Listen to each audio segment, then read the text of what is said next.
Chào mừng các bạn đến với kênh làm bánh của Star Anise. Với tinh thần lan tỏa và sẻ chia, ngoài những buổi offline thì tụi mình cũng xây dựng những clip hướng dẫn để các bạn thực hành tại nhà.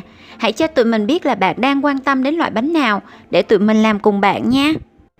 Trong video này, chúng ta sẽ cùng làm bánh quy kẹo dẻo với tạo hình bắt mắt, bởi vì phần kẹo dẻo ở giữa bánh có thể kéo siêu dài vô cùng hấp dẫn. Và để làm thành công loại bánh này ngay từ lần đầu, mình sẽ chia sẻ cho các bạn 8 điểm cần lưu ý sau. Lưu ý thứ nhất là tránh làm tươm bơ.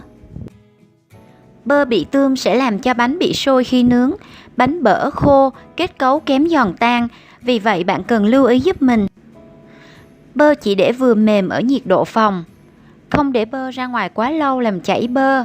Không để bơ ở nơi có ánh nắng trực tiếp và hạn chế đụng tay vào bột trong quá trình làm. Lưu ý thứ hai, đánh bơ như thế nào là đạt.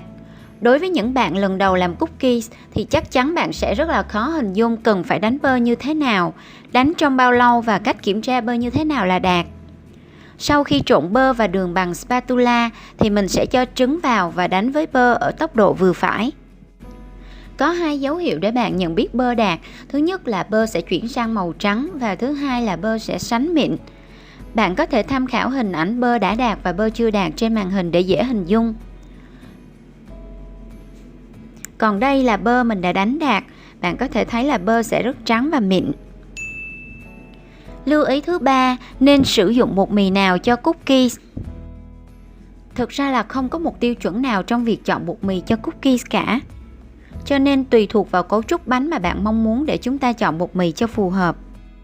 Trong công thức này thì mình khuyên dùng bột mì số 11, bởi vì sau nhiều lần làm thử thì mình thấy bột mì số 11 cho ra kết cấu bánh khá ổn, bánh giòn xốp vừa đủ, không dễ bị vỡ vụn như bánh dùng bột số 8. Lưu ý tiếp theo, xử lý khối bột trước, trong và sau khi tạo hình như thế nào. Trước khi tạo hình, chúng ta sẽ cho khối bột vào tủ mát ít nhất là 30 phút để khối bột cứng cáp dễ tạo hình hơn. Trong lúc tạo hình, do điều kiện khí hậu cho nên bột sẽ rất dễ bị mềm khiến bánh khó tạo hình, dễ gây tình trạng rách bột. Để khắc phục tình trạng bột bị rách như thế này thì chúng ta sẽ cho khối bột vào tủ mát 10 đến 15 phút rồi mới lấy ra tạo hình tiếp. Khi bột lạnh thì sẽ dễ tạo hình hơn rất nhiều. Sau khi tạo hình xong thì chúng ta cố gắng là không để bột ở ngoài quá lâu mà nên cho vào lò nướng càng sớm càng tốt để bột không bị chảy. Lưu ý tiếp theo, cán bột như thế nào để nướng bánh ra đẹp. Khác với bánh quy kẹo gương, bánh quy kẹo dẻo sẽ cần 2 lớp bánh, một lớp ở dưới là nguyên bánh và lớp ở trên thì sẽ có phần rỗng bên trong để chúng ta bỏ kẹo. Cho nên là khi cán bánh thì chúng ta sẽ cán mỏng hơn, với độ dày bột khoảng 0,3 cm. Các bạn có thắc mắc vì sao phải có 2 lớp bánh không? Bởi vì kẹo dẻo không cứng như kẹo gương, nếu như chúng ta không có làm lớp bánh đỡ ở phía dưới thì phần kẹo dẻo sẽ bị chảy xuống làm xấu tạo hình bánh. Đây là mẻ bánh tụi mình làm lần đầu, vì không có lớp bánh đỡ phía dưới cho nên phần kẹo dẻo bị chảy xuống và pheo bánh luôn. Một lưu ý tiếp theo đó chính là tạo hình bánh quy Giáng sinh thì có cần dùng khuôn hay không? Nếu bạn đã có khuôn rồi thì không cần lăn tăn nữa, chúng ta có thể tạo hình ngay thôi. Nhưng nếu như mà bạn vẫn chưa kịp mua bộ cutter nhưng Noel đã đến rất gần rồi thì bạn cũng đừng quá lo lắng, bởi vì bạn hoàn toàn có thể làm cookies đẹp lung linh chỉ bằng dao và giấy. Cách làm như sau. Chúng ta cần chuẩn bị một con dao và một ít tờ giấy A4. In hoặc vẽ những hình trang trí Noel ra giấy A4 và cắt rời từng hình. Chúng ta sẽ thấm dầu những hình vẽ này để hạn chế bột dính vào giấy trong lúc tạo hình.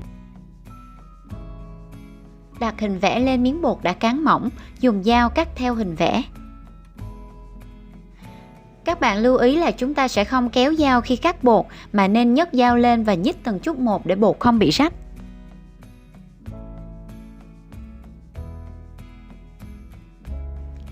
Khi tạo hình bên trong, tức là phần chứa kẹo thì các bạn nhớ tạo hình lớn một xíu để sau khi nướng phần kẹo sẽ giữ cho 2 lớp bánh dính chắc hơn. Để tránh làm dư hoặc thiếu một trong hai lớp bánh thì mình sẽ xếp bánh theo cặp rồi mới tạo hình. Chúng ta cũng không nên tạo những chi tiết quá nhỏ, quá mỏng, sẽ khó bỏ kẹo dẻo vào, dễ làm cho bánh bị nứt gãy. Bạn sẽ thấy là tạo hình bằng cutter và tạo hình bằng dao thì sẽ tạo nên đường cắt khác nhau. Cutter sẽ mịn hơn, trong khi dao thì sẽ hơi lồi lõm. Cho nên là để khắc phục lỗi răng cưa này thì chúng ta nên để bột trong tủ mát cho đủ lạnh và cứng rồi mới lấy ra tạo hình thì sẽ dễ thao tác hơn.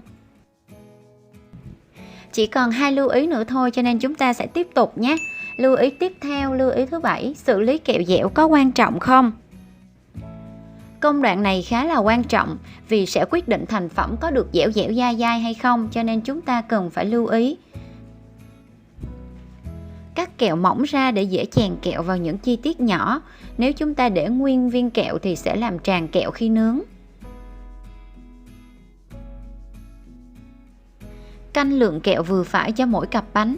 Nếu như chúng ta nhồi nhét quá nhiều kẹo thì thành phẩm cũng sẽ bị tràn, không đẹp. Chúng ta chỉ còn một lưu ý cuối cùng nữa thôi các bạn ơi. Đó chính là nướng bánh như thế nào và sấy kẹo như thế nào. Chúng ta sẽ nướng bánh 2 lần. Lần thứ nhất ở 165 độ C trong 15 đến 20 phút. Lần này thì chúng ta sẽ không nướng chung với kẹo. Sau khi hoàn chỉnh phần tạo hình với kẹo thì chúng ta sẽ tiếp tục sấy bánh ở 100 độ C trong vòng 10 phút. Trong thời gian này bạn nên theo dõi bánh liên tục để đảm bảo bánh vừa vàng và kẹo vừa chảy chứ không bị sôi. Như vậy là chúng ta đã hoàn thành xong phần bánh quy kẹo dẻo với phần kẹo dẻo rất dai, có thể kéo dài vô cùng bắt mắt và chắc chắn loại bánh này sẽ rất được lòng các bạn nhỏ trong dịp Giáng sinh. Nếu bạn muốn làm cho chiếc bánh lung linh hơn nữa thì chúng ta có thể vẽ thêm phần icing lên bánh. Bạn có thể chọn một số màu đặc trưng của Giáng sinh như là hồng, xanh, trắng, đỏ để vẽ trang trí lên bánh. Vì tụi mình đã có làm clip hướng dẫn rất chi tiết về cookies icing rồi, cho nên là phần này mình sẽ đi lướt qua nhanh. Nếu bạn nào quan tâm đến phần vẽ icing thì có thể vào link bên dưới video này để xem lại nha. Như vậy là mẻ bánh quy kẹo dẻo đã được hoàn thành và mình chắc chắn là bạn sẽ hài lòng với loại bánh này bởi vì bánh đã khắc phục được hầu hết các nhược điểm của bánh quy kẹo gương. Về kết cấu thì bánh giòn tan, thơm bơ, phần kẹo dẻo chua ngọt, thích nhất là phần kẹo rất dẻo có thể kéo dài nhìn rất là hấp dẫn. Hy vọng là các bạn sẽ có thêm sự lựa chọn cho món bánh Giáng sinh. Video của tụi mình đến đây là hết rồi. Nếu các bạn thấy video của tụi mình hữu ích, hãy like, subscribe hoặc comment bên dưới để động viên tinh thần của tụi mình nha. Và đừng quên ấn vào chuông để nhận được video tiếp theo với nhiều công thức bánh mới hấp dẫn. Cảm ơn các bạn rất nhiều.